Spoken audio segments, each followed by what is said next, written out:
जगद्गुरू श्री संत तुकोबा महाराजांच्या वैकुंठ गमनाला जवळजवळ 375 वर्ष झालेली आहेत आणि म्हणून त्रिशतकोत्तर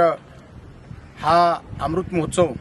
बोटा या ठिकाणी तालुका संगमनेर जिल्हा अहिल्यानगर हा मोठा सोहळा संपन्न होत असताना आज देहू या गावावरून हेलिकॉप्टरद्वारे ह्या पादुकांचं प्रस्थान बोटा या तीर्थक्षेत्री या ठिकाणी होणार आहे आणि म्हणून असा भव्यदिव्य सोहळा महाराष्ट्र या संतांच्या भूमीमध्ये बोटा या तीर्थक्षेत्री संपन्न होतोय याचा आपणा सर्वांना सार्थ अभिमान आहे। आणि आपल्याबरोबर या ठिकाणी जगद्गुरूंचे वंशज हरिभक्तपरायण संत श्रेष्ठ तुकोबारायांचे जे काही आपण वंशज म्हणतो ते प्रशांत महाराज मोरे आपल्याबरोबर आहेत आणि त्यांच्या स्वहस्ते या ठिकाणी ही पुष्पवृष्टी संपूर्ण आपल्या पठार भागातील पठार पंढरीत होणार आहे। जवळजवळ 40 गावांवर 40 अशा प्रकारच्या